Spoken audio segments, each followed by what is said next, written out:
So it has been a few days since I've uploaded video, and that's because there really hasn't been any news that I wanted to cover outside of a few random cards that released here and there, but I'm waiting for a bunch of them to really sit down and read them over to see what they do.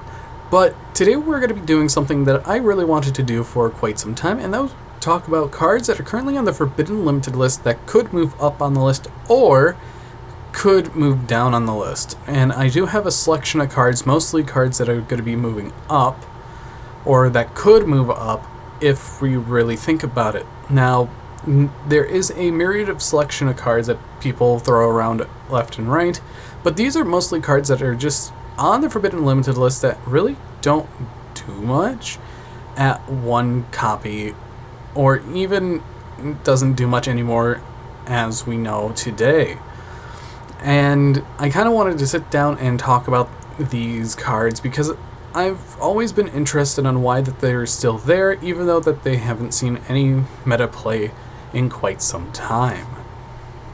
So let's get into it and let's see what there is and what could be an issue. The first three I want to cover are three that's been on the Forbidden Limited list for a little bit, being Divine Winds of Mist Valley, Phantom Skyblaster, and Red Rose Dragon. Now, all these were respectively hit in different periods of time, Divine Winds being 2014, I believe, Red Rose Dragon being recently as of 2022, and Phantom Skyblaster back in 2018. Now, each of them had their respective decks. One was a Heartbeat Lady deck that you could run with this card, utilizing Heartbeat Dancer and Heartbeat Channeler. Red Rose Dragon was in Adventure Pile, Synchro, Kitchen Sink, whatever you want to call it, and Phantom Skyblaster was mainly ran in decks like Thunder Dragon. So these three overall are definitely interesting of cases because they've just been sitting on the Forbidden Limited list while other cards have gotten to run free. Divine Wind of the Mist Valley was also in a FTK that was based around cards like Ancient Fairy Dragon, but nowadays with Ancient Fairy Dragon errata, it can definitely be safer to come off the list, and I would like to see potential win decks utilize this card outside of things like Floowandereeze though, but they can't really use it since it special summons from the deck if they use a Floowandereeze effect. Red Rose Dragon has just been sitting on the Forbidden Limited list like a lot of other tuners that were on the list for quite some time, but now that Helka Fibrax is banned and has been banned for a little more than a year now, or almost a year, I think it can definitely come off as it is a neat little engine that you can run, but it wouldn't be enough to utilize in quite a bit of decks. And Phantom Skyblaster was ran in things like Thunder Dragon and Trickstar because it generated tokens so you can link summon with those tokens. But nowadays this card is a little slower, and only decks that would really utilize it would be Dark World, and you would utilize that space for something else. Now, it isn't off the table, but it is still an option nonetheless. But these three cards right here are definitely one of the things that I personally think they should be peeled off the list a little bit because they wouldn't really do much. And they could help sell other decks that are coming out in the future, or boost current decks that kind of need it. Because Red Rose Dragon wasn't really played until people started playing Adventure Synchro. Divine Wind has just been sitting, rotting like how Symbol of Heritage was, and Phantom Skyblaster is just standing there doing really nothing in the current meta game. The next bunch we have are Spellbook of Judgment, Gemknight Master Diamond, and Denlong First of the Yingxing.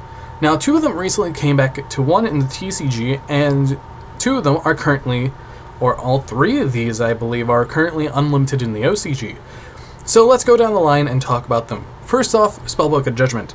This card came off to one, and Spellbook Prophecy hasn't really seen play all that much, maybe one top here and there.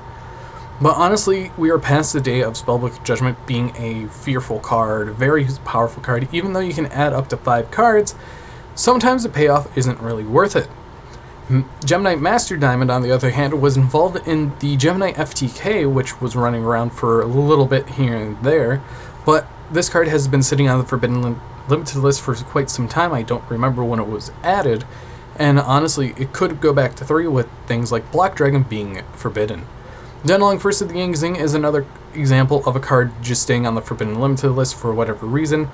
This card being limited is very odd, as only Sword Soul decks really attempted to play it, or even Super Heavy Samurai decks attempted to play it, but had a little success with it. I've even tried it in both of the decks, and it's very interesting to say the least, even though you have to run 3 bricks in the deck. And honestly, it's really not worth it nowadays. So with these 3 cards, they're kind of like how the other 3 are. They're just sitting there, or just came off, or just waiting to be released off the list. And these are another 3 of the cards that I definitely think should come off the list, because they're just sitting there. Master Diamond's wasting a space, even though Brilliant Fusion and Black Dragon are banned, as stated before. It could definitely be moved off the list. Spellbook of Judgment is another one of those cards that can be powerful in certain parts of the meta, but with how things are, Sky Striker and Pearly are definitely a better spell card deck. And Jowgen isn't really much of an issue anymore, as you need a super slow format for spellbooks to do really anything. And that's how I feel with a lot of these cards that are currently on the list that are going to be in this video. But honestly, definitely these 3 are more choices that I picked out today, and these 3 are definitely going to be on my prediction list in the coming future.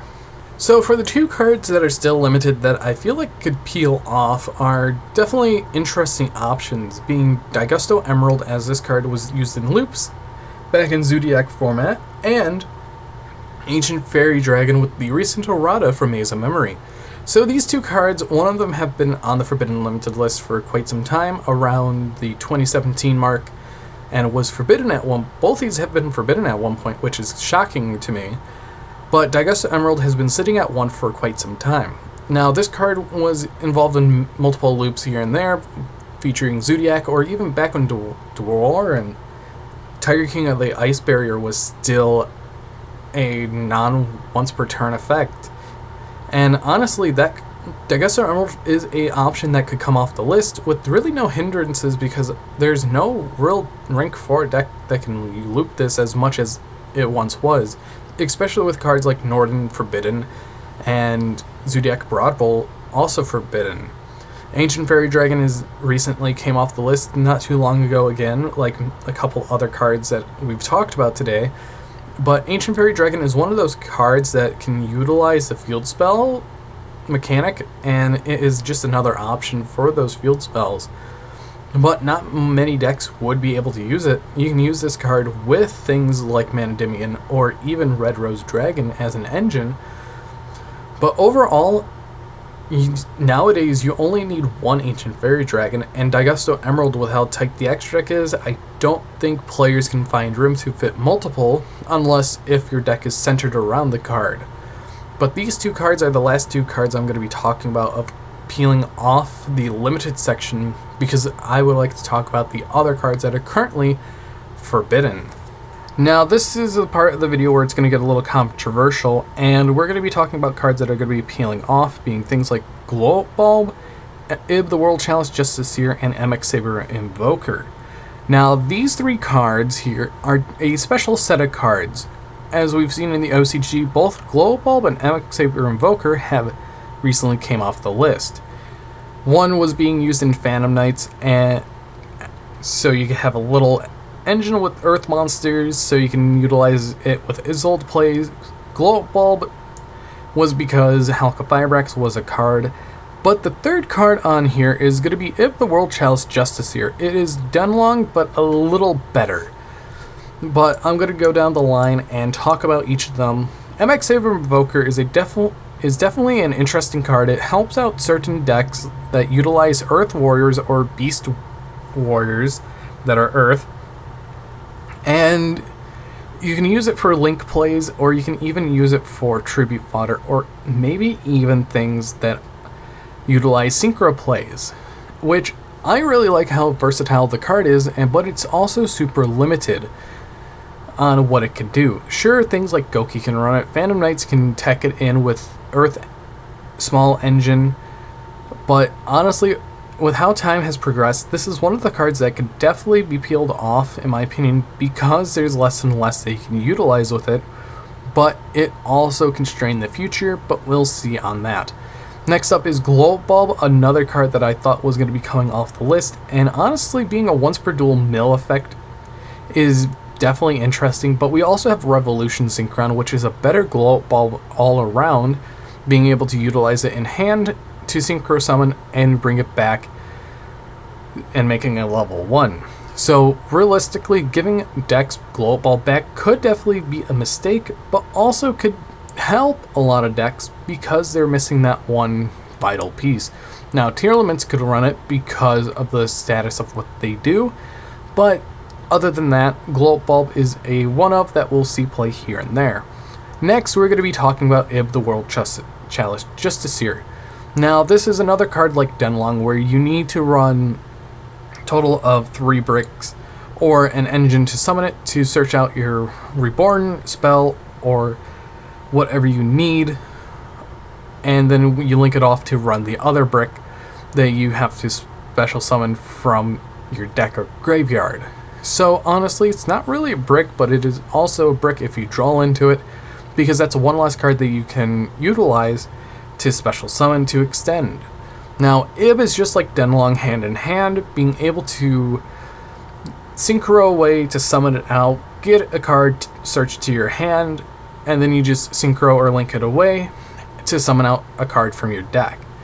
But over time, Ib has definitely fallen to the wayside, where decks don't need her anymore or don't really want to utilize level 5s, where they want to utilize things like level 2s, 4s, 6s, and 8s. And that's definitely one thing that shifted through the game, as we could see currently, outside of a few decks with certain pieces of cards that really just use as link material, like how Kashtira is using rank 7s or linking them away for other utility. But overall, Ib could definitely be fine. It's in the same boat as Denlong, that's for sure. These next 2 cards go hand in hand, and there will be a third card into it because I feel like that it's really interesting of these cards. First off, we have Supreme King Dragon Starving Venom. We also have the Tyrant Neptune. Now, these 2 cards go hand in hand because they do almost the exact same thing, being copy effects with different ways to access them. Now, the reason why these 2 cards are forbidden are because of a card called Lyrillist Independent Nightingale.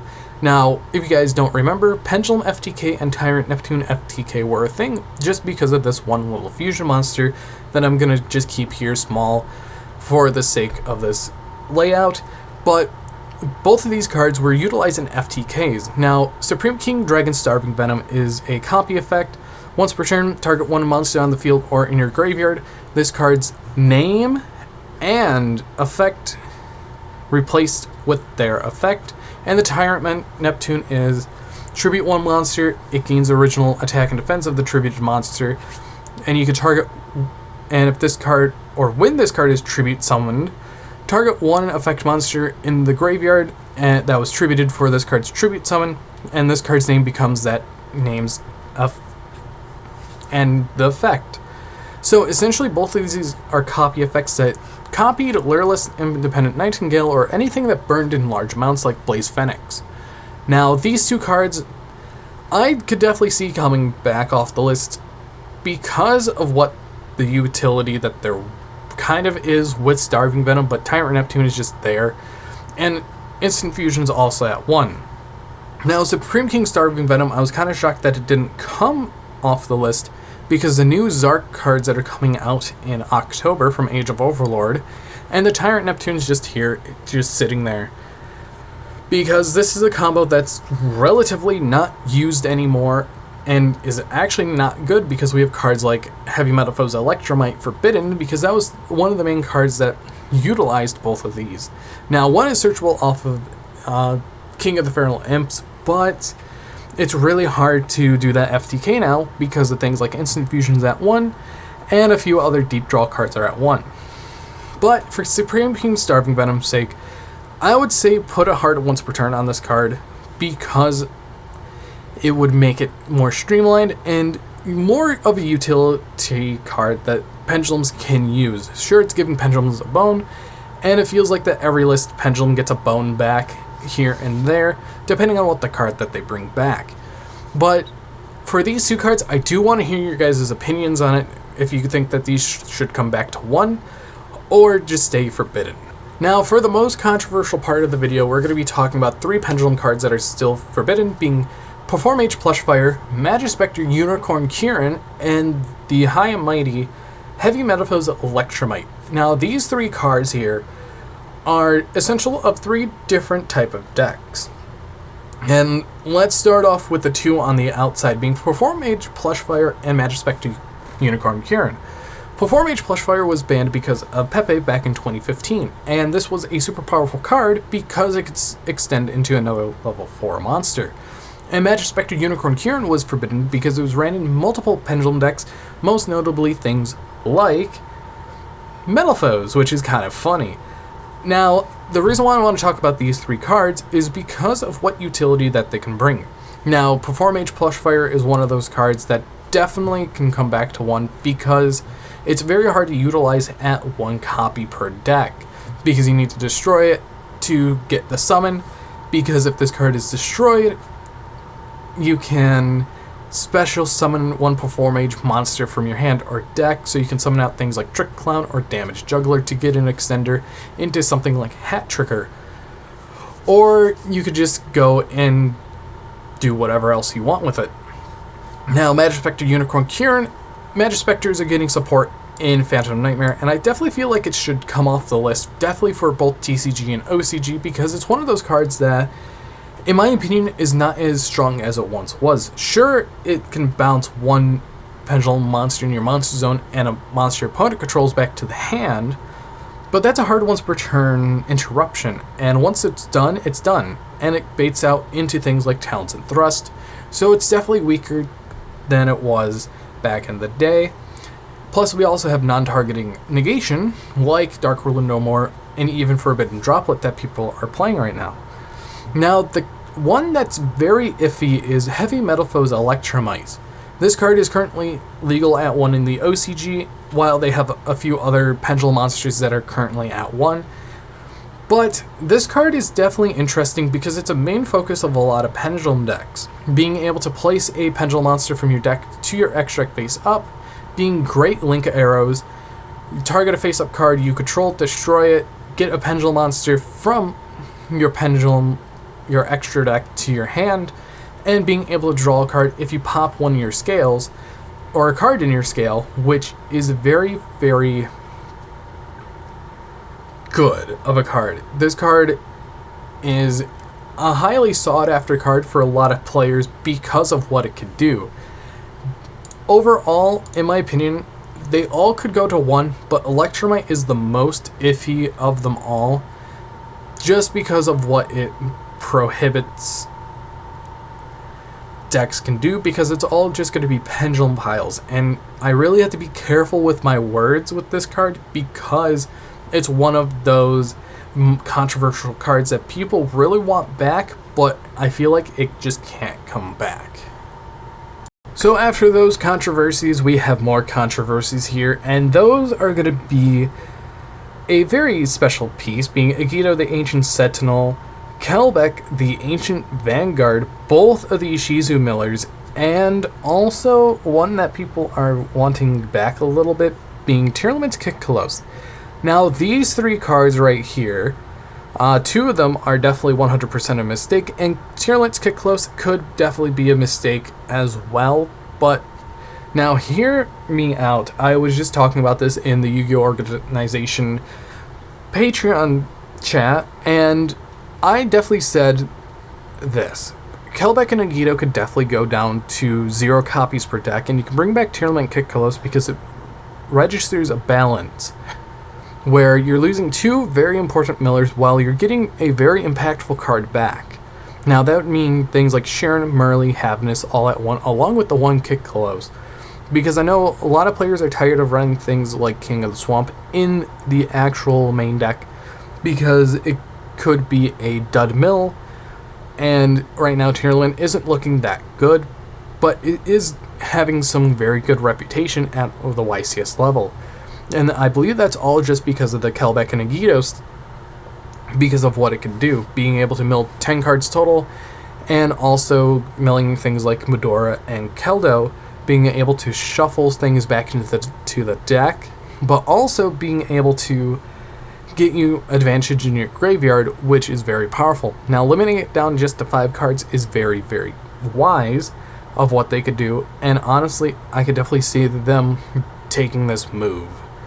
But I want to know your guys' opinion on this one as well, because it is definitely a controversial piece, but we'll have to see on what Konami does with these cards in the near future, because there's really not much you could do with Tearlament right now while hitting them here and there. So I think this is going to be the last thing we're going to be talking about today, and these cards have been reaching their 3-year anniversary on the Forbidden Limited list as of January 2020, so that's coming up very soon, being Orcust Harp Horror and Thunder Dragon Colossus. These are 2 cards that people have been requesting so much to come off the Forbidden Unlimited list that I've been noticing. Now, Orcust Harp Horror is definitely reasonable because Orcust haven't really been doing much. They get about 2 to 3 tops every single year, and it doesn't feel the same without Harp Horror being legal. Thunder Dragon Colossus, on the other hand, being at 1 would definitely be interesting, but yet again, things like Tearlament would run it as a small engine just to end on a Colossus Floodgate, because it's definitely one of those cards that you have to watch out for. Now, both of these cards were definitely the peak of the Eternal format back in 2019, along with things like Salamangreat, Sky Striker, and Endymion. Both now have cards that are fully free off the list, like Engage at 2, Multi-Roll at 3, Widow Anchor at 3, Mirage, Stalio, Circle, and Gazelle all at 3, and Serpent of Endymion is back at 3. So these 2 are the only decks that are missing things coming off. Now, what do I see them placing at? Definitely one apiece at the start to see what happens. Now, I feel like that both of these decks are definitely at more of a hindrance because of what they can do. Because Orcust have definitely fallen out of power creep favor, because it's definitely on the end of their lifespan at this point with how power creep is, and Thunder Dragons are definitely a thing that pops up here and there. But outside of that, I want to know what you guys think about this list and about these cards coming off the Forbidden Unlimited list. So comment down below what you guys think. But anyways, I've been Bolt Spider. See you guys in the next video, and goodbye.